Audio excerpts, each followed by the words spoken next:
Pemirsa, eksekusi mati warga negara Filipina Mary Jane Fiesta Veloso yang tinggal menghitung hari membuat Kontras terus mendesak pemerintah untuk mencabut proses eksekusi mati terhadap wanita berusia 30 tahun tersebut. Menurut Kontras, Mary Jane hanyalah korban dari trafficking dan bukan kurir narkoba.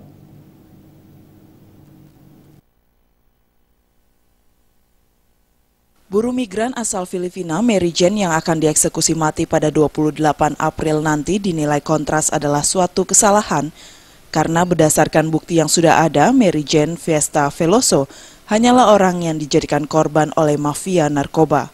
Sementara wanita bernama lengkap Mary Jane tidak mengetahui jika koper yang diberikan oleh dua laki-laki yang tidak dikenalnya berisikan heroin seberat 2,4 kg. Atas dasar itulah Kontras berharap agar pemerintah menghentikan eksekusi mati terhadap Mary Jane, karena jika Mary Jane tidak terbukti bersalah, maka pemerintah tidak akan dapat mengembalikan keadaan. Dan besar terhadap proses pencabutan eksekusi hukuman mati dari Mary Jane. Saya pikir ini penting, pemerintah harus kemudian melakukan hal-hal yang sangat serius untuk mencabut proses eksekusi terhadap Mary Jane, karena dari bukti-bukti yang sudah ada dan kemudian publik sudah melihat banyak buktinya bahwa Mary Jane adalah buruh migran yang kemudian dijebak dalam sistem sindikat narkotika terlarang. Itu adalah satu fakta yang kemudian tidak bisa diabaikan oleh negara. Berdasarkan data yang diterima Kontras bahwa mata pencaharian utama keluarga Mary Jane adalah pengumpul dan penjual barang bekas, orang tua Mary Jane tidak dapat membiayai Mary Jane hingga ke sekolah menengah ke atas.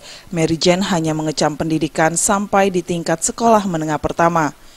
Pada 23 April lalu, Mary Jane telah dipindahkan dari Lapas Wirogunan, Yogyakarta ke Lapas Nusa Kambangan, Cilacap, Jawa Tengah.